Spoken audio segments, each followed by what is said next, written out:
மனதில் வைக்க வேண்டிய 3 விஷயங்கள். முதலாவது, நீ ஒதுக்கப்படும் இடங்களில் நிமிர்ந்து நில். நீ புகழப்படும் இடங்களில் அடக்கமாயினில். நீ விமர்சிக்கப்படும் இடங்களில் மௌனமாயிரு. நீ நேசிக்கப்படும் இடங்களில் அன்புடன் இரு. உலகம் உன் வசப்படும். எந்த இடத்துலலாம் யாரெல்லாம் உன்னை ஒதுக்குறாங்களோ அப்போ எல்லாம் நீ தைரியமாக நிமிர்ந்து நில். ஒரு நாள் அவங்களுக்கு முன்னாடி நீ உயர்ந்திருப்ப. யாராவது உன்னை புகழ் பாடுறாங்க, துதினா அது உண்மை கிடையாது. அந்த இடத்துலலாம் அடக்கமாக அங்கேருந்து விலகிரு. சில இடங்களில் சிலர் உன்னை விமர்சிப்பாங்க. அப்போல்லாம் அவங்களுக்கு எந்த பதிலும் சொல்லாத, மௌனமாயிரு. அதுதான் அவங்களுக்கு நீ திரும்பி அடிக்கிற அடி. நேசிக்கப்படுகிற இடத்துல மட்டும் அன்போடு இரு. அன்புங்கிற ஒரு உலகம் இருக்குல்ல, அது ரொம்ப அழகான உலகம்.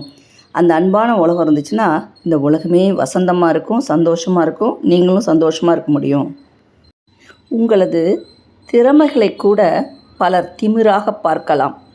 மாற்றிக்கொள்ள வேண்டிய அவர்களின் பார்வையை தானே தவிர உங்களுடைய திறமை அல்ல.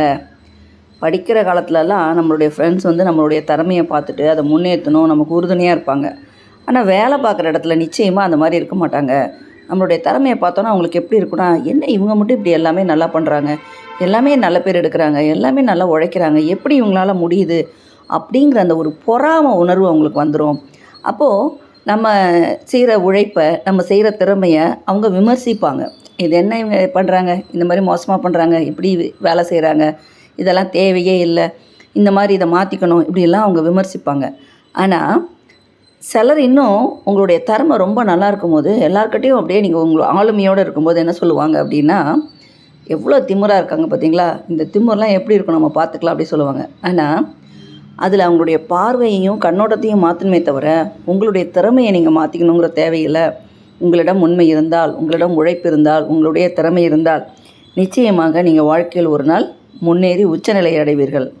3வதாக, நல்லா இருக்கேன் என்று சொல்லும் பொழுது உண்மையை சொல் என்று கேட்கும் உறவுகள் இருப்பது வரம். நம்ம அம்மா இருக்காங்கள்ல, நம்ம ரொம்ப அப்படியே போலித்தனமாக ஒரு சிரிச்சுக்கிட்டே நல்லா இருக்கம்மா அப்படி சொல்லுவோம். ஆனால் அதுக்கு பின்னாடி இருக்கிற அந்த அர்த்தத்தை அவங்க கண்டுபிடிச்சி, என்னம்மா பிரச்சனை, உடம்பு சரியில்லையா, மனசு சரியில்லையா, பசிக்குதா அப்படின்னு கேட்குற ஒரு உறவு அம்மா. அந்த அம்மாவுக்கு ஈடு இணையே கிடையாது. அதே மாதிரி தான் ஒரு நண்பனாக இருந்தாலும் சரி தான், உறவாக இருந்தாலும் சரி தான், அது தோழனாக இருந்தாலும் சரி தான், தோழியாக இருந்தாலும் சரி தான். நல்லா இருக்கேன் அப்படின்னு சொல்லும் போது சாதாரணமாக போகாமல் உண்மையை சொல்லு. முகம் ஒரு மாதிரி வாடி இருக்குன்னு சொல்கிற நண்பர்கள் கிடைத்தா நீங்கள் வாழ்க்கையில் அதிர்ஷ்டசாலி.